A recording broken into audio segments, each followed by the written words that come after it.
Assalamualaikum warahmatullahi wabarakatuh. Al-Fatihah. Alhamdulillahirabbil alamin. Maliki yaumiddin. Iyyaka na'budu wa iyyaka nasta'in. Ihdinas siratal mustaqim. Shiratal ladzina an'amta 'alaihim ghairil maghdubi 'alaihim waladdallin. Amin.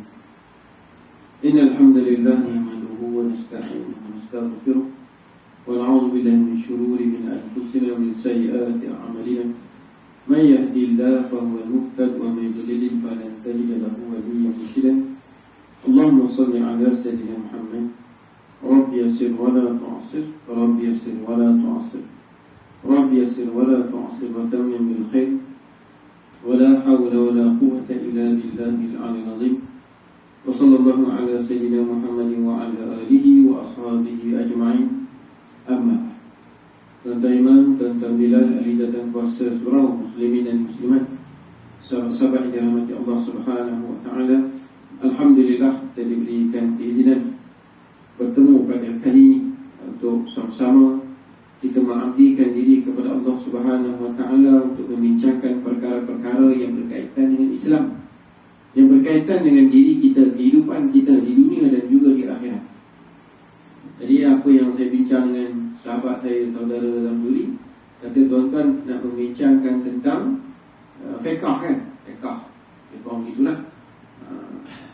Jadi bila membincangkan tentang fiqh, ada beberapa buah kitab lah yang biasa-biasa, yang tidak berat. Ya, jadi sama ada yang pertamanya dia ni karangan orang Malaysia lah, orang Johor, Idaman Penuntut. Dia ada edisi yang rumi. Kalau tuan-tuan nak beli tak beli pun tak apa, tak ada masalah. Sebab kita kelas orang tua tu, kelas budak-budak tak bawa buku, kena otak. Jadi orang tua tak apa. Ya. Jadi dia ada yang rumi. Yang ni yang Jawi lah. Harga saya beli dulu tak ingat dah berapa ringgit kan, pada tulis ni saya beli 7-8 tahun yang lepas lah. Ada beberapa buah surau yang ni, yang melihatnya ini. Ini pun daripada awal bab taharah, dia ada 3 jilid, lebih kurang.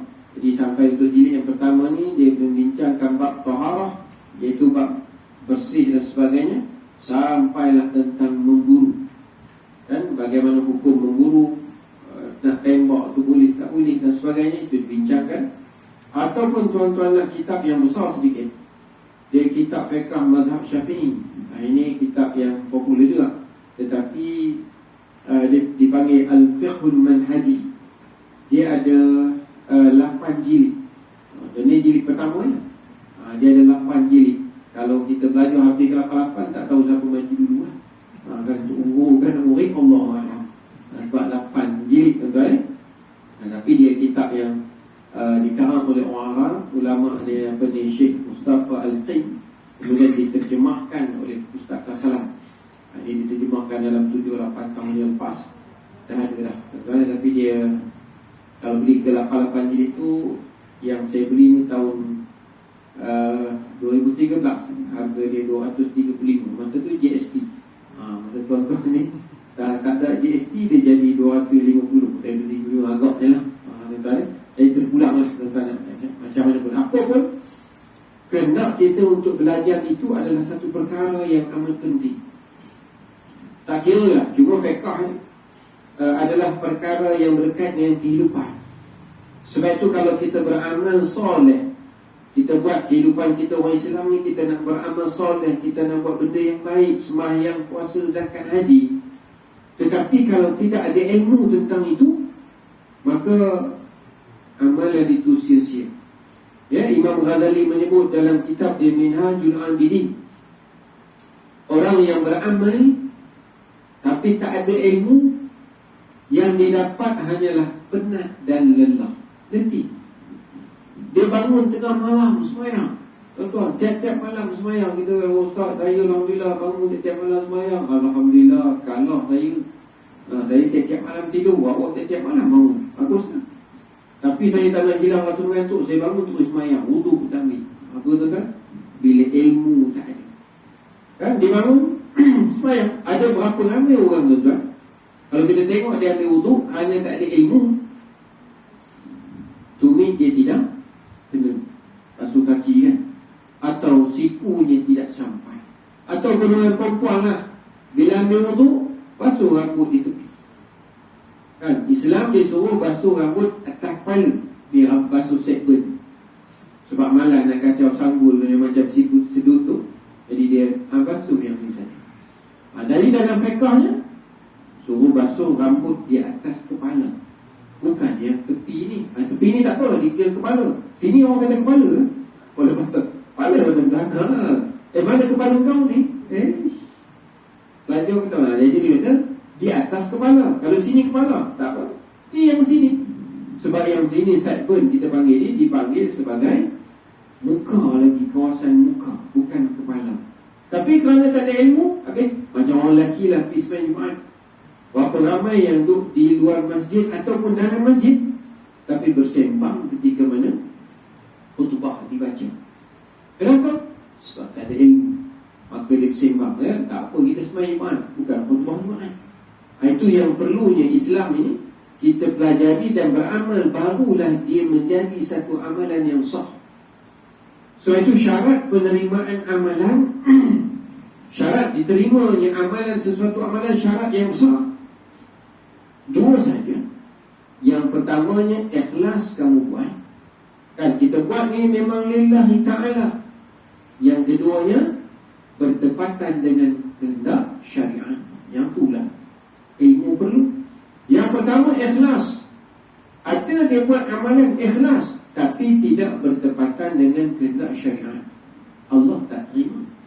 Ada yang dia buat bertepatan dengan kehendak syariat, tapi tidak ikhlas, pun Allah tidak terima. Dia nak ikhlas dan bertepatan dengan kehendak syariat. Ahli keluarga kita, sahabat kita, kan orang-orang Islam, saudara-saudara kita se-Islam di Hulu Langat, di Shah Alam, di Pahang, di Johor, Negeri Sembilan, banjir kan. Okey, kita pun kutip derma. Jom siapa-siapa orang Tanjung Bangkong yang nak bagi derma. Okey, kita bagi. Saya nak bagi banyak ni. Berapa? 10,000. Tapi pengurusi masjid yang jangkau 10,000 yang kita orang. Saya ikhlas. Kita berkata, mana dia dapat bantuan 10,000? Tanya, tak apalah, kau tak apalah 10,000, kutip-kutip dapatlah 15,000 Tanjung Bangkong saja. Kan 10,000 seorang ni. Pergi kita bagi tuan-tuan, ambil satu sampul 1,000 orang mangsa banjir, satu sampul 1,000, satu sampul 1,000. Selesai, kita pun balik tanya. Tertanya juga, kalau tertanya-tanya kami, mana berapa duit banyak? Tak ada, minggu lepas di Kampung Mengkor kena 20,000. Cakap 10. Jangan cerita orang, ikhlas. Ikhlas, tapi tak bertepatan dengan kehendak syariat, Allah tak terima. Pesan ke orang, jangan cerita. Tetapi yang kedua pula, apa dia? Duit halal dah. Saya dah bagi 10,000 lah, tapi tangkap gambar sikit lah, masuk dalam grup WhatsApp Tanjung Bangkong. Sebulan bagi 10,000. Bukan saya dah nama, tapi supaya orang tahu duit yang saya dapat banyak-banyak tu saya buat apa. Dengar macam tawar-tawar kan, tetapi tak betul juga. Apa dia? Nak orang kenal dia sebagai dermawan. Tak ada apa nak. Dia pun bisnes, dia berniaga, tapi nak orang kita, nak orang tahu, nak orang bercerita, masuk dalam Facebook, sipulan derma 10,000 untuk bangsa-bangsa ini. Tidak ikhlas. Sebab itu bila mari bertepatan dengan kehendak syariat, tadilah perlu kepada ilmu. Kalau tak ada ilmu, Allah tolak. Yang kita kata sembahyangnya, puasa, zakat, yang haji, yang puasa kita bincanglah dulu, ada sekali dua maksudnya mari ceramah tentang puasa dan sebagainya. Puasa tidak mengikut kehendak syariat, Allah tolak. Bahkan hidup tidak mengikut kehendak syariat, rugilah kamu sepanjang hayat. Imam Ghazali sebut, bukan Imam Ghazali, kata-kata hukama, kehidupan ini adalah ibadah. Hidup kita ini ibadah. Jadi kalau orang yang tak ada ilmu, dia tak tahu macam mana nak jadikan hidup dia ibadah, rugi. Daripada bangun pagi tidur sampai tidur bangun pagi esok, semua boleh jadi ibadah. Kalau orang yang ada ilmu, maka setiap sesuatu dia buat sebagai ibadah. Maka sebab itu pahalanya banyak. Orang yang tak ada ilmu, cuma dia tahu sembahyang ibadah, puasa ibadah, sedekah ibadah, baca Quran ibadah. Apa tuan-tuan, apa ni, silaturahim, ziarah orang sakit ibadah, umrah haji ibadah. Berkebun tidak ibadah kan? Kan? Kita buat pagi-pagi puan-puan duduk keliling rumah, bersihkan rumah itu, cabut-cabut rumput, sapu sampah. Bukan ibadah kan? Kan orang yang ada ilmu dia tahu ini semua ibadah. Maka daripada pagi dia mengumpul pahala sampai ke malam, sampai ke tidur dia mengumpul pahala. Kenapa dia berjaya kumpul pahala yang banyak? Sebab dia ada ilmu. Sebab itu Allah sebut dalam Quran kan, yarfa'illahu allazina amanu minkum wallazina utul ilma darajat. Allah mengangkat martabat orang yang berilmu. Yarfa'illahu allazina amanu minkum. Allah mengangkat martabat orang-orang yang beriman dan orang-orang yang diberikan ilmu beberapa darjat. Ibnu Mas'ud bila dia baca ayat Quran ni, yarfa'illahu allazina amanu minkum, dia berhenti sangat. Dia tak sambung terus, wallazina utul ilma darajat. Maksudnya dia apa? Nak bagi tahu orang yang ada ilmu ni Allah angkat tinggi. Yarfa'illahu allazina amanu minkum, Allah mengangkat martabat orang-orang yang beriman. Satu ayat dia kata. Ayat kedua, wallazina utul ilma darajat, dan orang-orang yang Allah bagikan ilmu tu Allah angkat darjatnya. Yang ni yang kita tuan-tuan perempuan cuba untuk jadi orang yang ada ilmu. Sembahyang kita ada ilmu. Kita masak, puan-puan masak ada ilmu. Kan? Kemudian mandi wajib ada ilmu. Kita menguruskan anak cucu yang balik ada ilmu. Semua jadi ibadah. Satu bila tidak ada ilmu, takut ibadah menjadi maksiat. Ibadah itu menjadi dosa. Kenapa? Sebab tak ada ilmu. Bagaimana ibadah menjadi dosa? Ada orang yang mandi wajibnya tidak pandai, dia tidak tahu dan dia tidak belajar. Hanya jirus mandi wajib jirusnya, di celah telinga dia tidak sapu dan sebagainya. Akhirnya mandi wajibnya tidak sah. Bila mandi wajib tidak sah, sembahyang. Dalam sembahyang dia baca Quran. Orang yang berhadas besar membaca Quran hukumnya haram. Dosa ni. Oh, lepas sembahyang subuh buka pula Quran. Innal ladzina amanu wa 'amilus shalihat, baca Quran. Asalnya mendapat pahala, tetapi menjadi dosa sebab tadi mandi wajib kamu tidak sah. Akhirnya baca Quran yang mendapat dosa. Kenapa? Tidak ada ilmu. Orang yang ada ilmu, orang lain buat ibadat dapat 10 contohnya, dia barangkali boleh dapat 100, 1000 dan sebagainya. Kenapa? Sebab ilmu yang ada pada dia. Suatu ulama-ulama tuan-tuan kata hukamat, jangan hairan nanti di akhirat kita lihat ulama-ulama ni pahala dia banyak. Sebab mereka beramal dan ada ilmu. Kemudian mereka mencari cara amalan bagaimana untuk mendapat pahala yang banyak. Dan dia cari sebab dia ada ilmu. Maka macam mana aku nak buat amalan ni? Orang lain buat, aku buat, tapi kita nak dapat pahala yang banyak. Lepas tu katanya di antara ulama ni, tuan-tuan, kalau kita kata tuan-tuan sembahyang maghrib berjemaah tadi, kemudian sebahagian kita sembahyang sunat 2 rakaat. Sembahyang maghrib yang wajib dengan sembahyang sunat selepas maghrib tadi adalah hukumnya sunat. Mana yang banyak pahala? Sembahyang yang wajiblah lebih banyak pahala daripada yang sunat. Maka ulama macam mana nak dapat pahala banyak? Dia mewajibkan ibadat sunat pada diri dia. Mewajibkan. Kerana bila wajib dapat pahala banyak. Sebab tu dia kata ulama ni orang-orang yang ahli, bila dia masuk masjid, masjid lah. Bukan nak ayah lah. Jadi sebab makan temikai banyak terik. Kalau nak buat ayah, tarik. Apabila mereka, contohnya dia kata, apabila nak pergi ke masjid, sebelum masuk masjid tu dia dah sebut dah, aku bernazar untuk i'tikaf dalam masjid ini selama mana aku berada di dalamnya. Dia bernazar.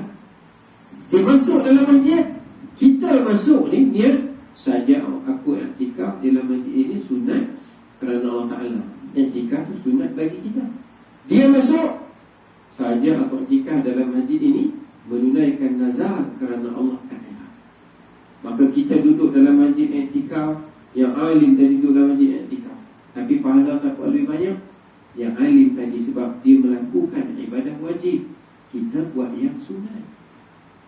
Maka sebab itulah ibadah mereka ini akhirnya mendapat pahala yang lebih banyak daripada orang yang lain. Kerana apa? Sebab ada ilmu.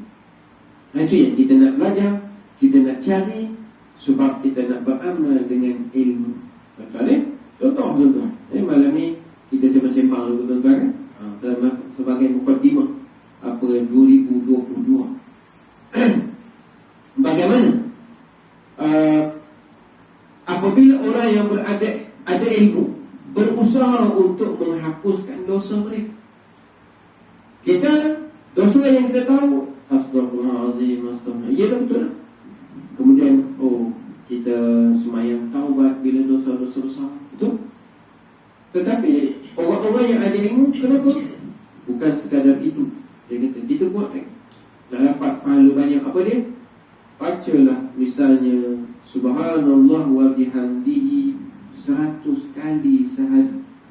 Kan Nabi sebut sesiapa yang menyebut Subhanallah wa bihamdihi 100 kali sehari, diampunkan dosanya walau sebanyak buah bidilam, walau sebanyak pasir di pantai, walau sebanyak bintang di langit. Orang yang ada ilmu dia buat Subhanallah wa bihamdihi Subhanallah. Bagaimana di akhirat nanti? Dosanya tiada, kerana dia ada ilmu. Orang yang tidak mencari ilmu, tak ada, dia tidak beramal dengan benda ini. Bagaimana kita disuruh kan digalakkan, dia tidak wajib. Tetapi bila ada ilmu, kita buat begini, dapat macam ni amalan dia, dapat fadilah begini. Kalau tadi tu imam kita kan, Allah ma'ajirna minan nar 7 kali selepas maghrib, dalam keadaan kaki kita masih lagi duduk seperti tayat akhir kan. Kita sebut 7 kali. Neraka pun kata, jauhlah kamu daripada aku, jauhlah kamu daripada aku, jauhlah kamu daripada aku. Kalau orang tak ada ilmu, Assalamualaikum, dia duduk sila, lepas tu Allah ma'ajirna, tak dapat fadilah tadi. Tetapi bila orang ada ilmu, buat macam ni dapat macam ni, buat macam ni dapat macam ni, buat begini dapat ni. Itu perlunya ilmu dalam kehidupan. Ada seorang orang tanya dia tak ada ilmu juga. Ramah masjid ni contoh, orang pun habislah ceramah. Dan dalam ceramah tu ada seorang pakcik yang umur 60-an, yang dia ni dulu-dulu adalah seorang Samsing lah, kita kalau panggil apa tuan-tuan, long tiger. Dia buat macam tu lah kan, kira bandung kawasan. Memang kaki pukul. Semayang jangan ditanya apa, segala arak lah apa, jangan tanya lah. Tu semua jalan semua, tak ada masalah. Masa dia muda, mari umur dia hampir 60-an, dia pun sedar lah, Allah bagi hidayah, dia ke masjid ke surau.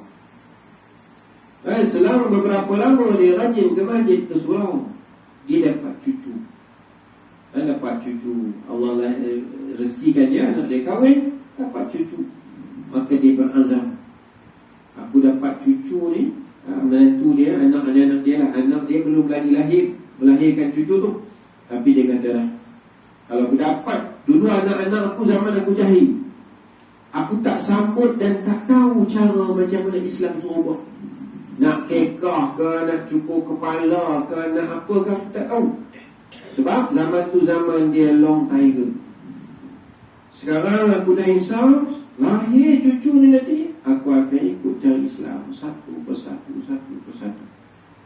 Lepas tu tiba-tiba kita katakan kebetulan pula masjid menganjurkan ceramah hijrah kepada Rasulullah.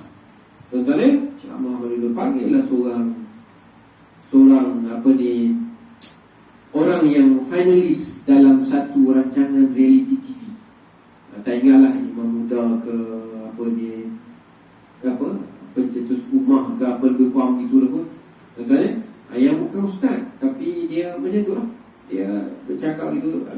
sama-sama dilatih kan, diajar dalam tu, tetapi ilmunya kurang. Jadi marilah ustaz tu ceramah, dipanggil ceramah, gonggang akhir. Kebetulan ceramah malam ni, pagi tadi anaknya melahirkan cucu dia tadi. Kan jadi malam ni nak tanya ustaz, macam mana nak buat anak yang lahir ni, cucu ni nak sambut cara Islam. Maka lahir, habis ceramah, ada seorang jawab. Dia pun bangunlah tanya. Dia kata, ustaz saya nak tanya. Dia kata, saya dulu jahil tak sambut anak-anak saya dengan cara Islam. Saya buat itu suka ya. Dan wuri ke apa kan, ikutlah kan, ikut sukalah apa ni, cukur apa pun tak ada buatnya. Jadi bila lahir cucu saya tadi, lahir ada di hospital lagi, mungkin esok lusa balik, saya nak sambut secara Islam, saya nak buat secara Islam. Ustaz tolong cerita macam mana nak buat. Maka ustaz pun jawablah kan, berilah dia hari yang ketujuh, isytiharkan namanya dengan nama yang baik. Kemudian uli tadi basuh-basuh, tanamlah. Tak payahlah letak segala pensil, pen, kalkulator, handphone semua kan, maksudnya basuh-basuh, tanamlah. Kemudian dia kata, bila hari ketujuh, kamu cukurlah kepala budak tadi, dan kemudian timbanglah berat apa tu kan? Berat budak tersebut, dan sedekahlah emas seberat budak itu. Dia dengar kan, sedekah emas seberat budak. Tak payah ikut Islam lah. Tuan kan, main lagi cucu 3,5 kilo emas seberat budak. Mampu kita nak cari 3,5 kilo emas tu kan. Tak usah 3 kilo, 1,5 kilo pun cukup kan. Dia kata payah ikut Islam jadi tak jadi langsung. Kenapa tuan? Bila tidak ada ilmu. Orang sedekah emas seberat rambut budak tuan-tuan, lebih kurang berat ketiak gunung ketiak tuan-tuan je lah. Bukannya banyak sangat budak punya ni. Dia suruh seberat budak, memang tak terbuat lah. Ini apa dia? Dia tak ada ilmu. Sebab tu kita belajar ilmu ni tuan-tuan sepanjang masa kita ada. Sebab masa yang Allah bagi kepada kita adalah masa untuk beribadah. Sebab itu Nabi sebutkan dalam hadis yang selalu tuan-tuan dengar, irtanim khamsan qabla khamsin, kamu rebutlah peluang sebelum datang 5 perkara. Rebutlah 5 perkara sebelum datang 5. Kan antaranya Nabi sebut, sihataka qabla saqamik, masa kamu sihat sebelum kamu sakit. Cuba tanya orang yang sakit, apa dia nak buat kalau masa dia sihat? Kalau aku sihat, aku nak mari masjid setiap malam, ada kuliah aku tak nak tinggal. Dia dah terletak lah. Masa dia sihat dia buat lah. Kalau aku sihat, dia tak kata kalau aku sihat aku nak pergi dataran minum teh tiap-tiap petang dengan puri tak tinggal-tinggal. Dia tak kata. Tapi kalau aku sihat, aku nak mari masjid, aku nak mari surau, aku nak belajar baca Quran. Kalau dia sihat. Sekarang dia terbalik, tak sihat. Tu Nabi kata, rebutlah 5 peluang ni. Masa kamu sihat kan, tuan-tuan, puan-puan semua sihat, boleh mari surau. Rebutlah peluang masa sihat nak buat ibadat. Mata masih lagi boleh nampak Quran. Nanti kalau pakai cermin mata pun tak nampak, nak buat apa dah? Tanya orang yang dah kelabu mata tu, buka Quran pun tak nampak lah. Tanya dia, makcik, kalau makcik sihat, mata cerah, apa nak makcik nak buat? Aku nak belajar baca Quran, aku tak nak mati dalam keadaan aku tak boleh baca Quran. Tapi sekarang nak buat apa dah? Letak begini pun tak, dekat pun tak nampak, jauh pun tak nampak, semua tak nampak. Jadi kita yang masih sihat, ambil peluang tu. Tapi Nabi kata, apa dia sihat sebelum sakit? Apa lagi yang Nabi kata? Fararaka, waktu lapang kamu sebelum kamu sibuk. Tanya orang yang sibuk, tak sempat nak ke mana. Allah, kalau aku lapang, teringin nak mari ikut majlis, bersembang dengan kawan-kawan, mari subuh-subuh kan, subuh-subuh mari sembang, lepas sembahyang subuh sembang-sembang. Jom kita kena jalan dekat simpang kan. Apa dia? Tak boleh simpang dulu, simpang mana dulu kan, sebab jauh sikit balik lapar. Sebab dia kata balik awal pun tak ada apa juga. Hari Sabtu kenapa? Bila sehat, bila dia lapang, dia nak mari sembahyang subuh. Tapi sekarang dia sibuk, pukul 3 pagi baru balik, tidur lena, subuh berlepas. Tuan-tuan, maka kita ni ada kelapangan. Allah belum ambil lagi masa kita jadi sibuk sampai tak sempat nak mari masjid surau. Allah bagi masa. Guna. Bukan kata kat tuan-tuan, ni orang yang tak mari ya, tuan-tuan mari, bukan marah ni, nasihat. Yang kita marah pula. Kata ustaz mari sekali marah pula langsung tak jadi ya. Bulan depan mari ni 2 orang. Kursi dengan imam. Maksudnya kita Allah bagi sihat ya. Saya pun Allah bagi sihat, tuan-tuan perempuan Allah bagi sihat. Kita ambil peluang. Masa sihat, buat apa yang buat. Sebab nanti kalau ditakdirkan kita tak sihat, maka kita dah buat dah masa kita sihat, tak menyesal. Tak menyesal. Kemudian apa lagi Nabi kata? Rinaka qabla faqrika. Masa kamu kaya sebelum kamu miskin. Maksudnya masa senang sebelum kamu susah. Kan kita ada duit sikit-sikit. Masa ni lah kita nak derma sikit, bagi sumbang orang banjir, orang nak sekolah agama, ada rezeki lebih, bagilah.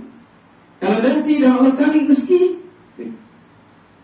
betul-betul kita kalau yang kerja, yang makan benci kaki dengan kerajaan, tak ada masalah.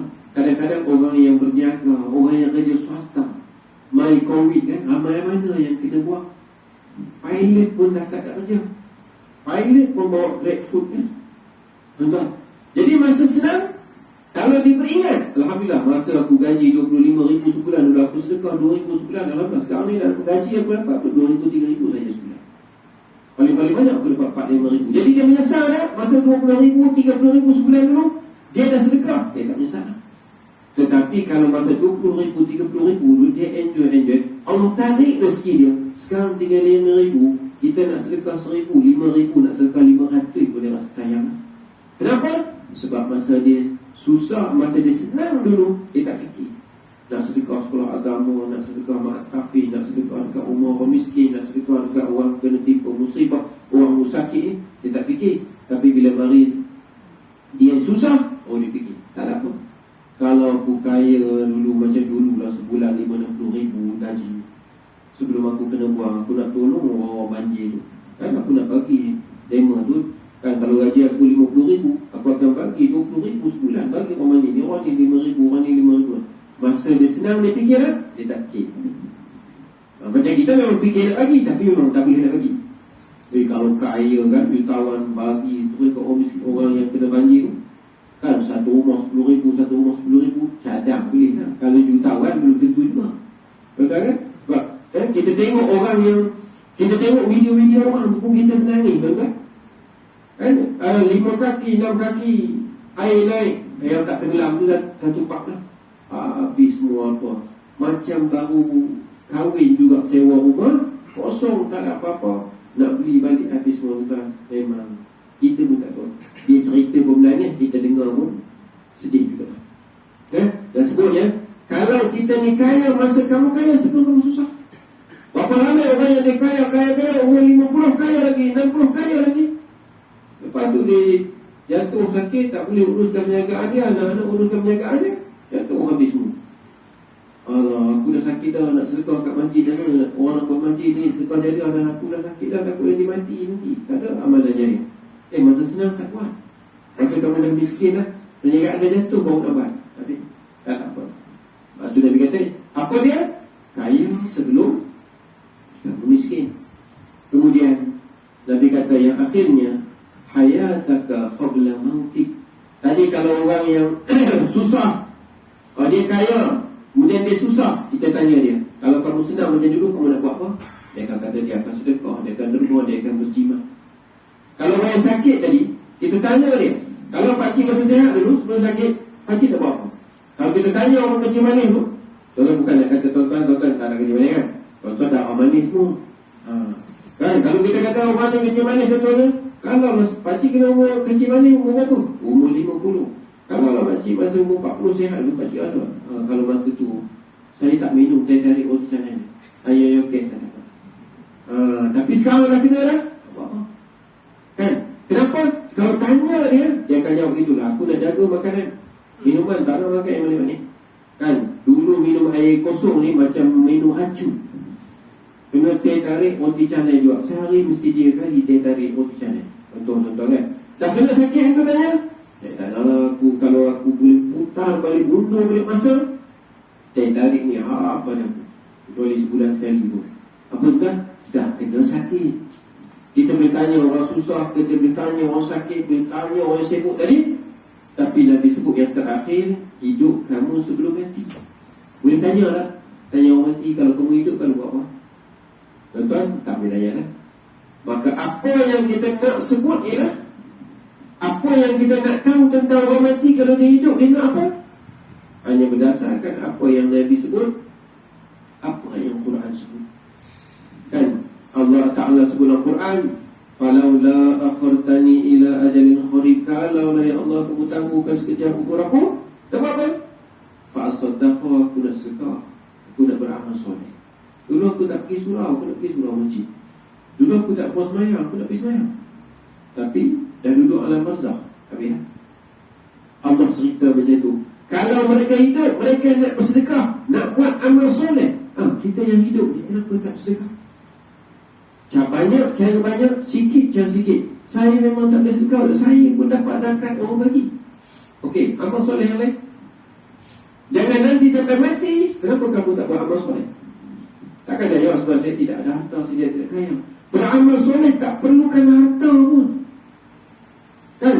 Berbaik dengan jiran sebelah, perlu harta kan? Tak perlu. Kan? Sekadar kita kata jiran sebelah balik, kita tolong balik kampung, kita tolong tengok rumah dia. Kan? Dia tengok rumah, kita senyum. Dia tak senyum, dia dekat dia. Kan? Mungkin dia buta, sebab tu dia tak nampak kita senyum. Kan?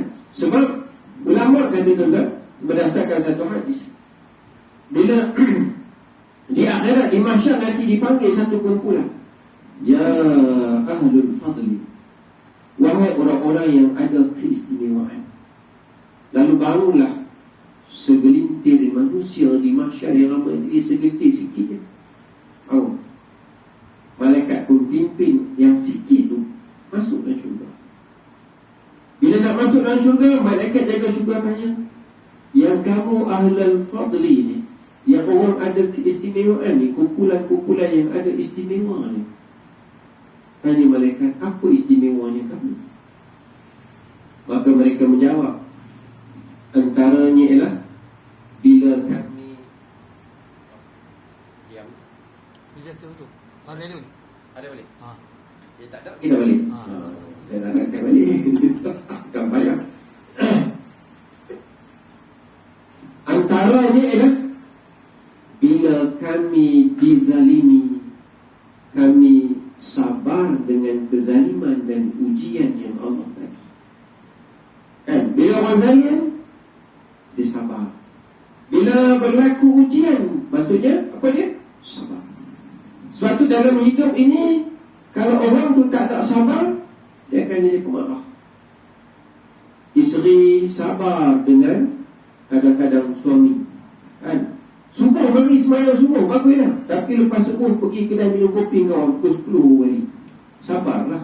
Ujung dia minum kopi. Kalau dia pergi kedai janda, lagi bayar. Tu dia pergi kedai kopi saja. Kan bukan dia pergi mana-mana. Kan dia pergi minum. Pukul 10 orang balik. Balik-balik semayang subuh, lepas tu tidur lah. Kan? Suami sama juga, sabarlah dengan isteri. Balik semayang isyak, nak makan nasi, pergi dapur, isteri duk main handphone, tak habis-habis. Isteri pun sebab saya main handphone macam portal bisnes besar tu. Padahal sebulan dapatlah RM30-40, tapi handphone main 4-5 jam sehari. Betul, yang kita hidup berblok kan. Apa dia? Kadang-kadang dia macam-macam kena, macam-macam perangai, sabar kan. Kan sebab orang lelaki lain perangai dia, orang perempuan lain perangai dia. Maka yang menyatukan lelaki dan perempuan, suami dan isteri tadi, sabar. Maka bila diuji, kami sabar. Jadi kita sabar dengan ujian, tuan-tuan. Yang kedua, bila orang tu bakhil dengan kami, dia kata, kami tetap pemurah dengan dia. Ini yang sikit. Orang tu bakhil dengan kita tetap pemurah dengan dia. Kan, tuan-tuan belakang rumah, tuan-tuan kata, ada tanam, belakang rumah tanam luar kan, tuan-tuan pun tanam kapung, tanam harum manis, tuan-tuan, harum manis kan, 10 pokok tanam belakang rumah. Kan, tanam belakang rumah. Okey, kita jiran sebelah tengok, dia tanam harum manis 10 pokok. Kita dah dia dah tahun pertama, tahun kedua, tahun ketiga. Masih tahun ketiga, mai tahun keempat, bunga lah. Sepokok tu belajar berbuah 10 biji ke 15 biji. Jadi kalau 10 pokok, memang 150 pokok dalam tangan, dan 150 biji dalam tangan lah. Kita pun beranganlah pokok lah dia buluh 4-5 biji. Jadilah kan, bila mari musim dia basah, harum ni kan, kita keluar sapu belakang rumah tu, harumnya bang. Bila nak dapat manisnya, tak apa, pokok dia bagi 2-3 biji kan. Tengok dia ambil sebakul, dia masuk dalam rumah, dia ambil sebakul masuk dalam rumah, dia ambil sebakul masuk rumah, sampai habis tak merasa kita kan. Harum saja, manisnya tiada. Kedekut dia, kedekut tak apalah, pokok dia bagi kat adik-adik dia ramai, kita pun sangka baik. Musim depan buang lagi mana? Tunggu je lah, tak sampai-sampai juga. 3 tahun, 4 tahun, 5 tahun tak pernah sampai. Kedekut tak dia? Kedekut. Tak pernah bagi jiran.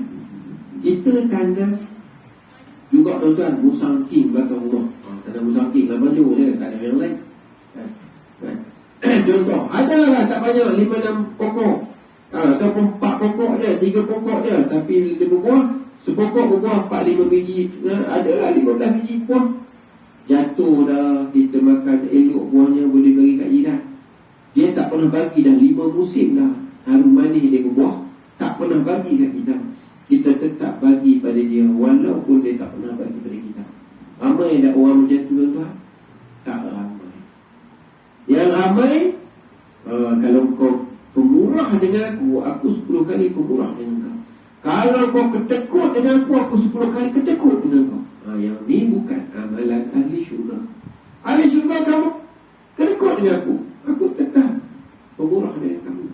Yang ni Nabi kata tak ramai, mereka tak ramai. Sebab biasanya kita sifat manusia, orang tu kedekut dengan aku pun kedekut dengan dia. Dia tak pernah bagi pun musangking dia kat aku, penyaharum manis dia kat aku nak bagi kerjaan kat dia. Minta maaf, sorry. Ni tuan-tuan sifat kita, yang akhirnya tidak bersifat sebagai ahli syurga. Sedangkan kalau kita ada ilmu tadi, ahli syurga ni sifatnya adalah baik. Orang bagi, kita tetap bagi. Orang tak bagi pun, kita akan bagi. Sebab kita tahu, kita bagi bukan kerana dia, kita bagi kerana nak dapat redha Allah, nak dapatkan pahala, nak dapatkan keberkatan sedekah. Bukan kerana dia. Biar dia kedekut pun, memang hak dia tak nak bagi, tak apa. Ini tuan-tuan, apa dia sifat ahli syurga. Yang ketiga kata mereka, apabila orang melakukan kejahatan kepada kami memaafkan mereka. Orang buat jahat kat dia, aku maafkan dia. Ini orang ahli syurga. Kalau kita dekat dunia, see you in the God. Akhirat, see you in mahsyar. Kita kan? Ada nama orang? Tak ada. Dia buat kat aku akan buat kat dia. Tunggulah. Jerat, pelanduk lupakan jerat, jerat tak lupakan pelanduk. Tapi jerat boleh ampun, dia tak tahu kan? Nak sebutnya tuan-tuan apa dia? Hanya kita sukar untuk memaafkan orang. Sebab sedangkan sifat ahli syurga suka memaafkan orang. Ini yang dia kata tadi apa dia? Ahlul fadli, orang yang ada keistimewaan. Yang ni yang kita cuba nak buat dalam hidup. Bila datangnya? Bila kita ada ilmu tuan-tuan, maka kita akan jadi orang-orang yang bersifat ahli syurga. Sebab ahli syurga ni orang yang ada ilmu bagaimana nak beramal dengan kehidupan.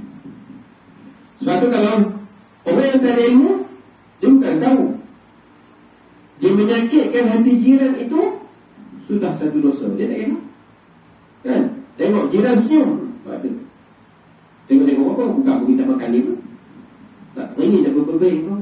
Orang yang ada ilmu, kita memutuskan silaturahim. La yadkhulul jannah man khati', tidak masuk syurga orang yang memutuskan silaturahim. Kan? Jadi Nabi kata tak masuk syurga, kena azab dulu sebab kamu memutuskan silaturahim. Jadi orang yang ada ilmu, aku tak nak putus. Walaupun dulu aku bergaduh dah 15-20 tahun, tapi sekarang dah tua dah, dah mati dah. Tak lama lagi kita tak tahu satu mati dulu. Kita satukanlah, kita Orang kata tebalkan muka, tegur dia lah. Kalau dia tak nak layan, itu urusan dia. Urusan kita, selesai. Dan ni, bila ada ilmu, kita akan hidup berdasarkan ilmu Islam. Maka jadilah aslim taslam. Kamu ambil Islam dalam hidup, kamu selamat. Bila tak ada ilmu ni juga, berapa ramai orang makan kedai Cina yang bukan Islam? Kan, kedai Cina yang bukan Islam dia makan. Ni apa, mi Hollywood apa kan? Kedai Hollywood. Ni Hollywood. Ni Hollywood lah. Bukan Ipoh lah. Bukan rujuk lah, bukan Malay Lawa. Kalau Malay Lawa tak tahulah, ada orang makan ke tak. Dengan tuan-tuan pun ada juga. Hailam kan? Mi Hailam. Asal mi Hailam, jalan. Tu semua tak ada ilmu. Tengok orang Melayu, ada orang Melayu makan. Dia ilmu dia orang Melayu makan. Jadi kalau tengok orang Melayu masuk kedai kau, boleh orang Melayu masuk. Ilmu dia macam tu je. Sepatutnya ilmu berdasarkan tadi. Halal haram tadi ada di mana dalam kitab pelajar. Ini tengok orang. Tu sudah subuh pagi kau dah makan itu. Ada tuan-tuan kedai batu gajah. Sudah subuh. Jemaah masjid pergi makan. Taklah semua. 3-4 orang pergi makan kedai Cina. Jadi ini ahli masjid pun pergi makan kedai Cina. Jadi kita yang tak sembahyang takkan tak boleh makan. Sebab dia tengok orang Melayu makan, boleh makan. Tuan-tuan, belum dia tengok ustaz pula. Tengok ustaz pun makan situ, kan boleh. Dekat taman kita tu ustaz pun masuk kedai makan. Tuan-tuan, sebab tu bila ada ilmu, ikut hukum. Walaupun ustaz masuk kedai tu, ustaz mana pun, kedai tu memang kedai Cina, dia tetap haram. Tak boleh hukum. Ustaz pun masuk, tak boleh. Sebab setiap orang dia buat salah, kita manusia biasa, mungkin dia salah. Maka tak boleh hukum. Pak Haji masuk. Saya pun pernah kat kopi tu kan. Orang kata, Ustaz, masa baru duduk kopi dulu lah. Ustaz duduk mana? Kopisan. Kopisan. Ada kedai Ustaz, nasi lemak dia sedang. Kat mana? Belakang pasar. Kedai semua. Ustaz pergi tanya kedai gemuk, dia tahu lah. Kita yang gemuk ni Melayu. Sebab Melayu pun ramai dia gemuk lah. Kedai gemuk, belakang pasar. Saya pun betul tuan-tuan. Balik subuh tu Kona dengan motor belakang pasar. Kopisan tu cari kedai gemuk tuan-tuan. Tengok memang ada ketayak putih 2 orang. Tuan-tuan, lepas tu yang lain tu Melayu lah, 4 orang lebih kurang satu meja tu. Cerita dulu lah, saya duduk dulu 2010 dalam 2011 pula. Kan? 3-4 orang Melayu ni, salah seorang ke 2 orang tu bersongkok putih ni. Minum kopi nasi lemak elok tuan-tuan. Memang gemuk sungguh. Ya, saya tengok patah balik lah tuan-tuan. Jadi ingatkan kedai gemuk tu kedai Melayu. Rupanya kedai Cina tuan-tuan. Kenapa ni? Tak ada ilmu. Bila tak ada ilmu dihukum, Ustaz, Cina Hailam tak makan babi, Ustaz. Sedap dia kata tuan-tuan. Kan? Kalau sebab sifat orang Melayu ni, masalah lagi, dia punya husnuzon, sangka baik dengan orang kafir tu mengalahkan orang Melayu. Orang Melayu ni tengok musuh. Orang bukan Islam, dia tengok baik. Sangka baiknya hebat. Jadi sangka baik Cina Hailam tak makan babi. Kita kata kalau betul lah Cina tu tak makan babi, tapi dia potong pisau tu, dia potong apa sebelum tu, kuali tu, degol, dia tak makan babi, bukan berarti dia tak boleh masak babi. Kan ada orang makan mi goreng babi, contoh yang kita katakan, kan mi goreng, dia memang tak makan, tapi kawan dia makan, dia goreng. Tak ke pisau tu dia potong apa, kita pun tahu. Kan dia pakai minyak masak jenis macam mana, kita pun tahu. Kicap dia pakai, kita pun tahu. Tapi kita hukum, ya ni kedai ni tak makan babi, ni Hailam. Kota Baru boleh dulu kan, dulu Kota Baru lah yang popular sikit. Bawah jambatan. Tak sempat nak merasa, dah tutup lah, tidak boleh pergi. Ada lagi? Boleh try. Dia hukum macam tu. Hukumnya apa? Hukumnya Islam dah kata lah. Kan, benda itu bukan dia kata, kalau dia tu memang masak yang halal, tukang masaknya orang Islam, memang dia kata kami beli ayam yang halal, kami okey lah. hanya toke tu akhir untung, tu boleh tahan lagi. Ni yang masak cahaya dan alif, yang segala-gala. Dia beli ayam di mana? Ni semua orang yang tak ada ilmu, maka dia akan buat. Kalau orang yang ada ilmu lalu dekat restoran orang bukan Islam pun, bila dia bergoreng ke dia apa, kita rasa dah rasa kan, rasa tak. Kalau boleh lalu kot lain-lain lah, tak nak lalu tepi restoran ni bau boleh macam. Tu orang yang ada ilmu. Dia tak ada ilmu, oh sedap orang ni, dia jadi sedap tuan-tuan. Ya, itu yang berlaku. Saya banyaklah tempat tuan-tuan kan. Saya di Paris kadang-kadang lalu, anak dulu sekolah kat Paris, lalu pegang Paris ni lah, selepas share nak balik sebab pegang Paris tu ada share. Sebelum share tu ada bila Cina tu kan. Masa tu saya ambil anak sekolah di Paris. Masa tu raya, nak raya, cuti sekolah raya, dia ambil anak jam dekat pegang Paris tu. Jadi memang seluruh bawa raya. Nak raya kan 3 hari lagi nak raya. Jadi orang memang balik kampung yang anak sekolah pun, saya ambil anak sekolah. Bila jam memang sahih-sahih tengok tu. Nak raya haji, bukan raya puasa, nak raya haji. Jadi memang boleh makan lah, tak puasa 3 hari 4 hari nak raya haji. Gitulah. Satu meja panjang. Meja ni makan tu disambung tu, tengok 3, yang 6 orang tu disambung panjang. Mungkin balik reunion ke apa, tak tahu lah. Kan tengok semua Melayu nak tangkap gambar pun nak viral kan. Orang ni saman malu pula kan. Tapi semua Melayu punya tak ada ilmu. Sebab kadang-kadang dia pakai otak lah. Kami bukan makan Ustaz, kami minum kopi je. Tuan-tuan ni, dia kata minum kopi je Ustaz. Tapi kalau orang ada ilmu, betul kamu minum kopi. Allahu Akbar, Allahu Akbar. Betul lah kamu minum kopi.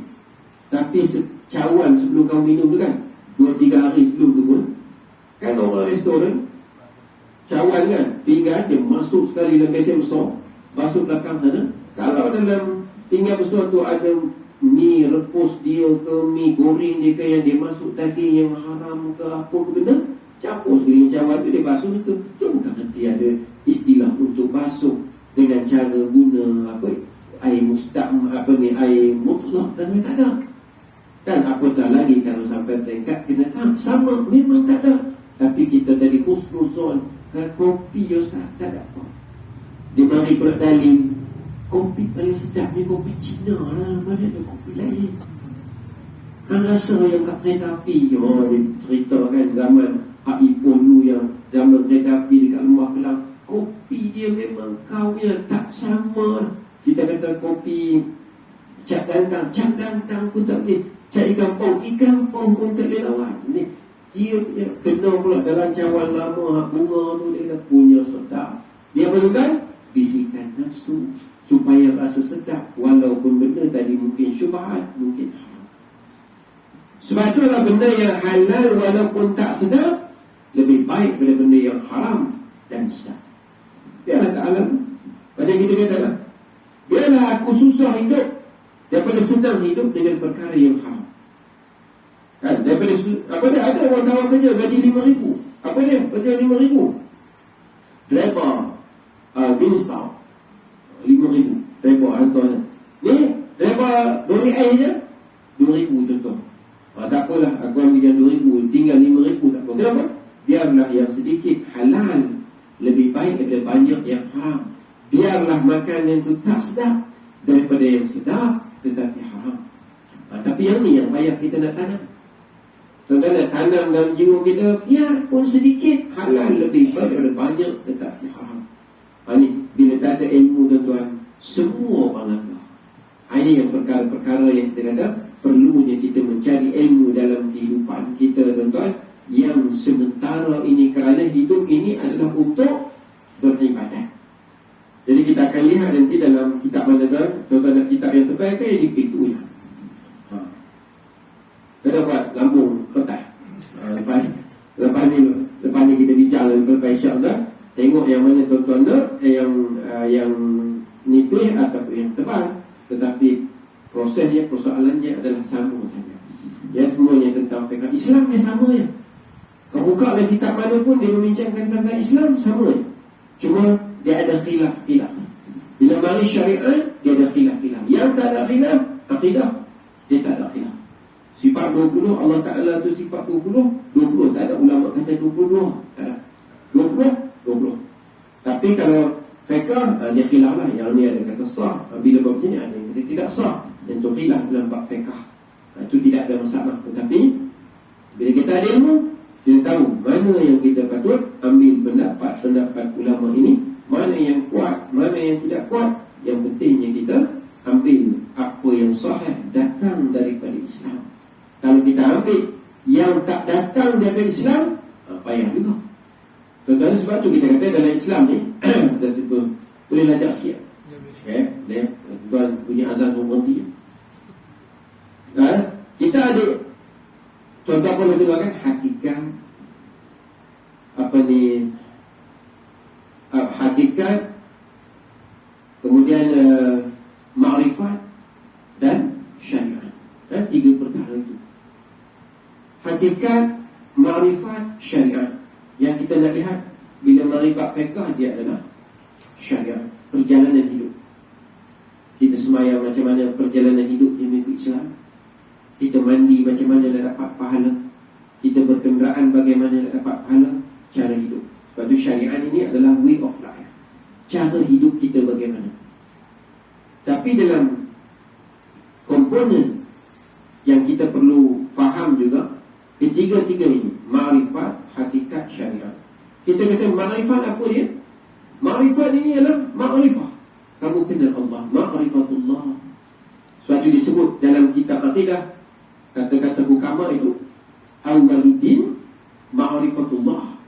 Awal-awal agama, kamu kenal Allah. Suatu lahir-lahir diangkat, Allahu Akbar, Allahu Akbar, dia akan azan. Sebab apa? Nak bagi kenal Allah. Tak ada angkat-angkat. Tuan-tuan menyanyi lagu apa tuan-tuan? Tak ada. Dia angkat-angkat, dia akan angkat. Allahu Akbar. Nak apa dia? Kamu kena kenal Allah. Maka sebab itu ma'rifatullah, kita kenal Allah. Apa dia antaranya? Allah ini maha pemberi rezeki, Ar-Razzaq. Kenal? Allah ni maha penyembuh, ya? Kamu sakit, Allah bagi sembuh. Kalau Allah kata tak sembuh, jumpalah siapa pun tak sembuh. Kan apa dia? Sebab Allah tu dia penyembuh, Asy-Syafi. Kamu kenallah Allah, dia yang memberi mudarat, dia yang memberi manfaat. Kalau dia kata mudaratlah. Sebab itu ada orang makan siput lala contohnya, sedap. Ada orang makan siput lala, sakit perut macam nak mati, masuk hospital 2 hari. Kenapa? Dia allergic dengan siput lala, tak boleh makan. Kita pun alhamdulillah sebab dia allergic. Siapa? Bini kita. Kita makan terus sebab kan, Tuhan dia makan. Ya, sebab apa? Allah yang memberi mudarat, Allah yang memberi manfaat. Boleh makhluk memberi, siput Allah yang memberi mudarat. Dalam akidah, salah, Allah yang bagi. Ya, kita makan. Itu hakikat tuan. Jadi kita kenal Allah, Allah yang memberi mudarat. Kalau Allah kata jadi, Allah kata tak jadi, tak jadi. Tuan-tuan, berapa ramai orang yang kadang-kadang dia duduk sebelah orang yang positif, ya? Dia pun tak tahu dia positif, tapi dia tak kenal. Tak kenal. Tetapi orang lain kenal. Kenapa? Bila Allah kata kenal, kenal. Itulah kuasa Allah. Kenallah Allah itu maha berkuasa. Allah itu yang memberi mudarat, Allah itu yang memberi manfaat. Itu ma'rifah. Kenal Allah. Allah juga syadidul iqab, maha memberi azab. Allah juga maha penyayang. Kemudian yang keduanya, itu apa ni? Ma'rifatullah. Yang keduanya, hakikat. Hakikat contohnya, setiap yang hidup semua akan mati. Itu hakikat. Hakikatnya, sebelum kita lahir, Allah dah tentukan apa? Ajal, jodoh, rezeki, semua dah tentukan. Itu hakikat. Tak boleh nak kenapa tuan? Ya? Kita kenal Allah, Allah maha pemberi rezeki, ma'rifatullah. Hakikatnya, rezeki Allah dah tentu. orang ni rezeki dia sepanjang hidup dia akan dapat 5 juta, lagi tak habis 5 juta dia tak akan mati. Sebab tu bila habis dah rezeki, habis jalan dah habis. Betul? Sebab tu selagi tuan-tuan berselera makan, ada rezeki. Jangan tapi tak selera orang makan, tak lama. Jadi pakan berselera. Selagi ada rezeki. Sebab itu sebelum mati pun, sebelum seseorang dicabut rohnya, tuan-tuan, Israel akan cari malaikat rahmat, akan cari. Kami dah pusing dah seluruh dunia, tiada sesuap nasi pun dah rezeki pun tak ada. Kami dah pusing dah seluruh dunia, tak ada dah yang Allah takdirkan bagimu walau sedikit air. Okay. Sebab tu dia masuk air pun orang kan, orang tua-tua tu kata kan, pakcik tu sakit dah sakit lama dah, air pun tak ada masuk dah. Apa ni? Tak ada rezeki dah. Memang sampai masa kan jalan. Hakikatnya rezeki Allah dah tentu dah. Kan? Jodoh Allah dah tentu dah. Sebab tu kadang-kadang bergaduh dengan kawan sekolah, gaduh-gaduh punya nikah itu. Sebab apa? Sebab jodoh tu Allah dah tentu dah. Berapa ramai orang, aku topak tak nak orang negeri 9. Ada pepatih kuat sangat. Tengok-tengok 4 orang nak 4 dengan orang negeri 9. Muncul tak ada negeri 10. Tak ada negeri 10 dia kami. Apa dah sebutnya? Sebab Allah dah tentu. Bila Allah tentu, tak salah lawan lah, dia akan dapat. Tetapi kita ada syariat. Memang kita kata tadi hakikatnya sakit Allah tentulah. Kan Allah tentulah orang ni akan kena sakit ni, orang kena sakit, orang ni kena sakit ni, orang ni tak kena sakit, orang ni sihat, orang ni sihat, orang ni sakit. Allah tentulah, itu hakikat. Tapi kita ada syariat. Allah suruh berusaha untuk tidak sakit. Bila sakit, Allah suruh berusaha untuk sembuh. Maka ubat. Janganlah ambil hanya yang kata tak ada ilmu tadi. Dia ambil hakikat, dia ambil makrifat. Makrifat, aku kenal Allah. Allah itu maha penyembuh. Aku sakit ni, dia hospital, dia pakcik, tak nak. Kenapa? Allah, aku kenal dia, dia maha penyembuh. Kalau dia pergi sembuh, dia sembuh. Tuan-tuan, dia ambil, dia kenal Allah. Dia tahu hakikat. Kalau Allah kata sembuh, akan sembuh. Tapi dia tak ambil syariat. Syariat suruh ambil ubat. Maka orang yang Imam Ghazali kata, orang yang hanya makrifat dan juga hakikat, tidak mengambil syariat, dia sesat. Sebab tu dia hanya, kalau tak kerja ke? Tak payah kerja, rezeki Allah tentu. Kalau rezeki dia ke mana? Tak payah. Kenapa? Kamu tak percaya pada Allah. Sebelum kita lahir, Allah dah tentu rezeki. Kita upaya juga nak jawab. Mana nak katanya? Allah pun beri rezeki. Kata sebelum lahir Allah tentu dah rezeki kita. Jadi, apa dah sibuk-sibuk? Baca Al-Quran. Baca tak payah. Duduk masjid yang tikam. Tak payah kerja-kerja. Kenapa? Rezeki Allah tentu. Dan kita ada syariat, dia suruh berusaha. Bukan tunggu saja. Ini yang Imam Ghazali kata, sesatlah orang yang mengambil syariat, mengambil hakikat, makrifat, tapi menolak syariat. Maka syariat itulah yang kita nak belajar. Syariat itulah jalan hidup kehidupan kita sebagai seorang Islam, dalam ibadatnya, dalam itu, dalam ininya. Kita supaya hidup tadi menjadi ibadah sepanjang masa, akhirnya kita mendapat pahala daripada Allah. Sebab hidup kita semuanya menjadi ibadah. Makan, minum jadi ibadah, bercakap jadi ibadah, berjalan jadi ibadah. Maka jadilah inna salati wa nusuki wa mahyaya wa mamati, hidup dan matiku lillah, untuk mendapat pahala daripada Allah. Sebab adanya ilmu. Tuan-tuan, kalau begitulah kot. Dia dah habis masa lah. Kalau tuan-tuan kena sama, apa nak payah? Kan? Jadi tuan-tuan, lebih kurang juga lah, nunggu musim payah. Ya, jadi tuan-tuan, insyaAllah ada sikit kita jumpa lagi pada bulan 8 kalau tuan-tuan setuju lah. Kalau tak setuju, anyway, boleh cakap tahu je kan. Kita setuju, insyaAllah kita akan tengoklah kitab yang mana yang tuan-tuan nak tengok. Jadi insyaAllah kita akan bincang bermula dengan bab yang pertama lah, bab taharah. Atau tuan-tuan nak bincang bab apa sebenarnya? Atau nak ambil dakwah? Ya? Tak apa? Tuan-tuan bincang lah, tengok macam mana. Tak ada apa nak bincang bab ekonomi. Kita bincang. Ya. Ya, bincang. Jadi kita kata, kalau nak ambil dapat awal, kita akan lihat daripada masalah air. Kadang-kadang masalah air pun kita dapat ringan. Tetapi berapa ramai yang mencuci lantainya, tidak cuci seperti mana mengikutkan syariat kan. Cuci balik rumah, berlari-lari terkencing itu. Yang ambil dia terkencing 2-3 titik, tahan dia, pegang, nak kencing, sekeluar lepas 5 titik. Ambil tisu, lap, buang, selesai. Kan?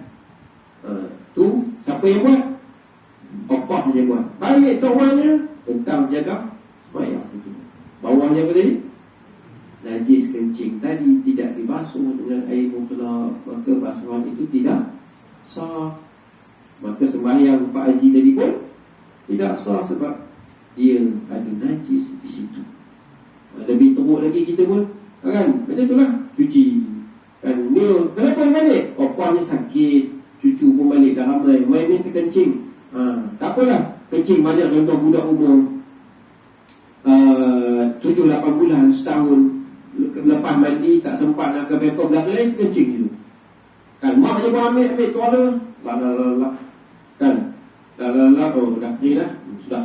Kan ambil bawa peldi air satu peldi, pergi lap, celup air dalam tu peldi, lap lagi, okey dah selesai. Opah sakit tu, esok opah dia meninggal.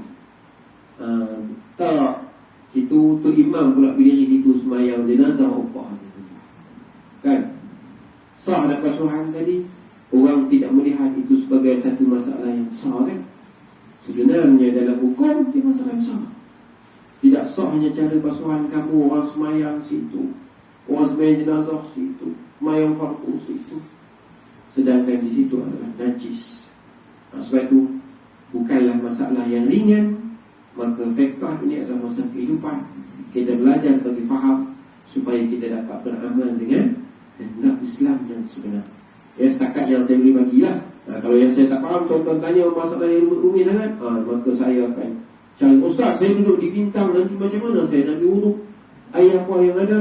Tunggulah di Bintang tu, kita cari. Dan kalau tuan-tuan tanya masalah yang hebat-hebat sangat, saya betul jawab. Okey, nanti kita akan jawab pada masa akan datang. Jadi buat begitulah untuk malam ni. Atau tuan-tuan ada apa pun nak tanya, boleh juga saya bersembang.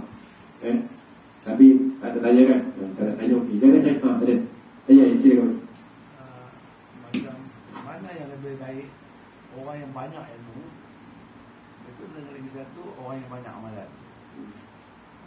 Nombor dua, katalah kita ambil ilmu, suatu ilmu yang manfaat, tapi pada nyata pada orang yang kafir, dia tu orang kafir, kita dapat ilmu manfaat. Okey. Daripada orang kafir ya. Yang pertama tadi, mana yang lebih baik, orang yang banyak ilmu atau orang banyak ibadah kan? Okey. Yang pertama disebut orang yang banyak ilmu itulah lebih baik daripada orang yang banyak ibadah. Sebab itu dia ada beza, dipanggil ahli abid dengan alim. Alim, abid. Boleh kami nampak sikit sebab dia tanya tu dia macam ni juga kan. Ya. Itu sikit. Contoh alim dan abid tadi. Pertama Nabi pernah menyebut di dalam hadis dia, ashabi kan nujum, sahabatku seperti bintang. Maksudnya sahabat Nabi ni seperti bintang. Bezanya kita dengan sahabat Nabi, apa dia? Kerana ilmu mereka terus dapat daripada Nabi, dan mereka banyaknya ilmu, berbeza dengan kita yang kurangnya ilmu. Kemudian orang yang ada ilmu, itu yang disebut oleh ulama tentang alim yang tidur dengan seorang ahli abid yang sembahyang, pahala si alim yang sedang tidur itu lebih banyak daripada seorang abid. Abid ni ahli ibadat yang sedang solat. Banyaknya ilmu dia, tidur dia tu mendatangkan pahala kerana dia ada ilmu, dia alim, lebih hebat daripada orang yang sedang solat. Maksudnya orang yang ada ilmu lebih tinggi darjatnya daripada orang yang hanya beramal. Sebab tu kalau kita nak bertanya satu-satu soalan, tanyalah kepada orang yang berilmu, bukan kepada orang yang hanya beramal. Ya, jadi kalau kita tengok orang tu dia dengan sorbannya, dengan janggutnya hebat kan, inai pula, dai hitam, kan? Jadi apa dia kata? Hebat dia alim. Kita tanya masalah hukum pada dia. Kalau dia orang yang kuat ibadat dan alim, tak apa. Takut dia hanyalah orang yang ibadat saja, lalu dia akan jawab benda yang salah. Itu yang ulama ambil kisah bagaimana Bani Israel, zaman Bani Israel itu, yang seorang lelaki membunuh 99 orang. Betul kan? Tuan-tuan pernah dengar kisah tu, salah orang sebut. Seorang lelaki ni membunuh 99 orang. Maka faja'a ilal abid, dia datang jumpa seorang ahli abid, kuat ibadat. Dengan jubahnya, kita katalah kalau bahasa kita dengan janggutnya, dengan apa semua ni, duduk di masjid ya. Dia kata aku nak bertobat dah, aku dah bunuh 99 orang. Aku nak jumpa dia ni nampak gaya macam alim. Padahal dia adalah abid, ahli ibadat. Jumpa, tuan saya dah bunuh dah 99 orang. Allah pun nak dosa saya. Kerana dia ni adalah ahli ibadat, dia tak ada ilmu. Dia kata Allah tak ampun, kamu dah bunuh 99, Allah tak ampun. Maka daripada alam, dia pun ingat perkataan Melayu bang kali, alam-alam hidup kasam. Dia sampai perkalungan, bang, terus bagi cukup, sampai. Siapa tu yang dia bunuh? Abid, ahli ibadah. Kemudian dia pergi pijak satu orang lagi, tanya lagi mana ada orang alim. Waktu itu ada orang alim. Yang ni orang alim tu. Tanya, tuan saya dia bunuh 100 orang. Allah ampun tak? Kalau kamu bunuh 1000 pun Allah ampun. Contoh macam itulah dia katakan, maksudnya, kalau kamu bunuh 1000 orang pun, taubat kamu tu betul, Allah ampun. Jadi bila orang yang ada ilmu dia tahu, Allah tahu. Tetapi orang yang ambil tadi, seperti orang 99 orang bunuh, Allah tak ampun dah. Tapi ini beza orang alim dan ambil tadi. Kerana orang yang alim ada ilmu, dia kenal Allah, dan jawapannya dengan ilmu bagaimana dia mengenal Allah, dengan ilmu syariat yang bagaimana dia tengok di dalam kitab-kitab. Akhirnya jawapan itu memberi ketenangan pada orang yang bertanya.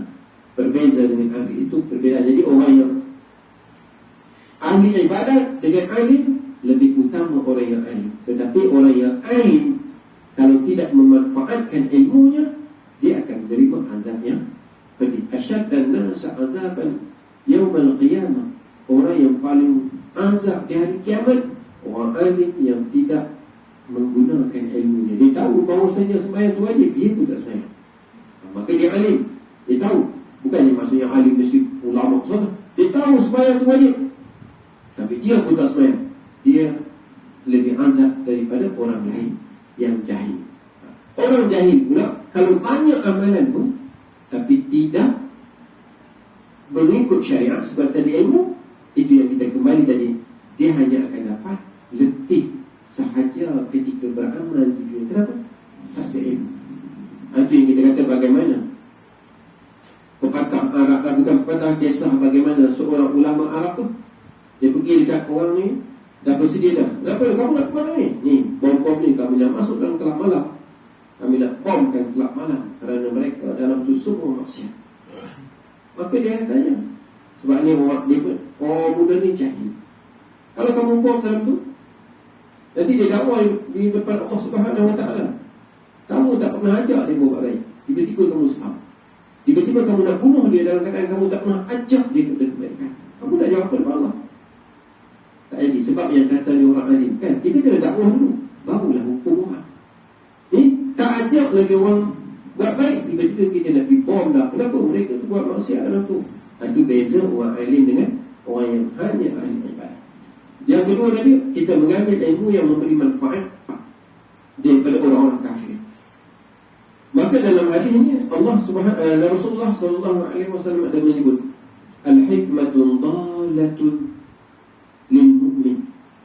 Hikmah ni, ilmu ni, asalnya adalah hak orang Islam. Maka kamu dapat di mana kamu boleh dapat, ambillah, walaupun daripada orang kafir. Sebab tu ulama yang zaman awal dulu ada menyebut, dan sebagian mengatakan hadis, dan ulama hadis kata bukan hadis. Utlubul ilma walau bisin, tuntutlah ilmu walaupun ke negara Cina. Cina masa tu belum Islam lagi. Kenapa? Sebab Cina dia ada industri bagaimana buat kertas. Ambillah ilmu itu, ilmu yang hilang daripada orang Islam, kata Rasulullah. Maksud hilang apa dia? Ilmu tu Allah bagi kepada Nabi Adam. Wa 'allama Adam al-asma'a kullaha summa aradahum. Allah ajarkan Adam ni segala-gala nama, segala-gala ilmu.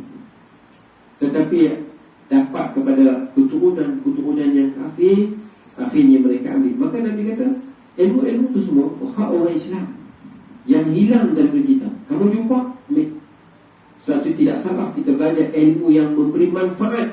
Ilmu memberi manfaat maksudnya kejuruteraan ke, account ke, kita belajar apa lah ilmu pun yang pergi belajar di barat-barat sebagainya, kita belajar dengan orang Islam, boleh, tak ada masalah.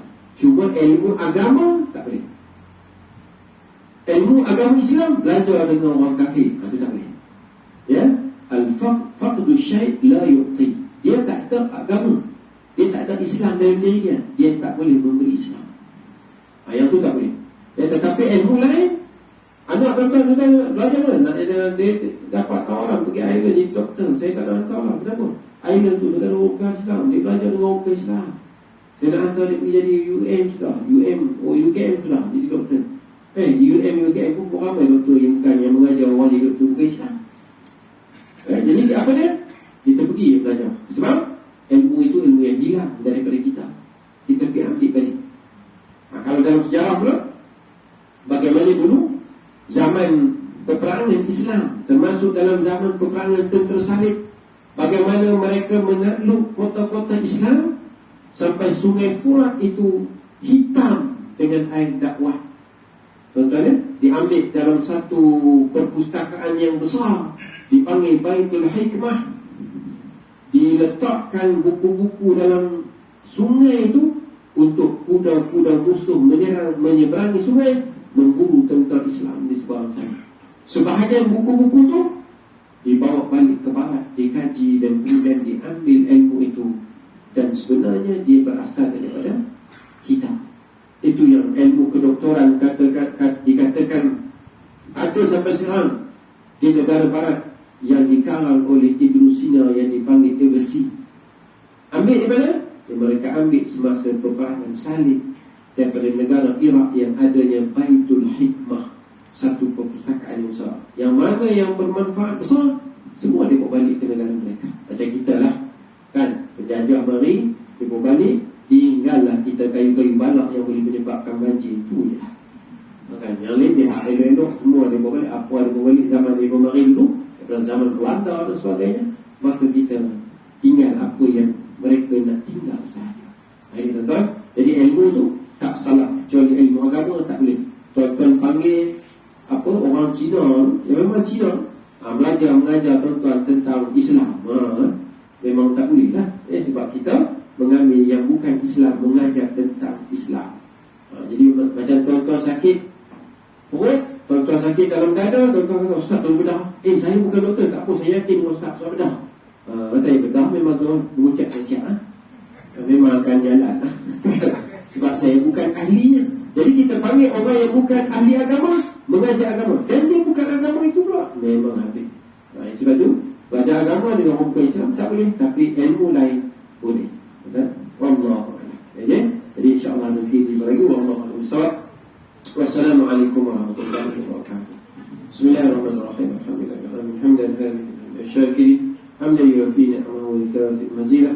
Ya Rabbana lakal hamdu kama yanbaghi li jalali wajhika wa 'azimi sultanik. Allahumma arina al-haqqa haqqan wa arzuqna ittiba'ahu wa arina al-batila batilan wa arzuqna ijtinabah. Rabbana atina fid dunya hasanah wa fil akhirati hasanah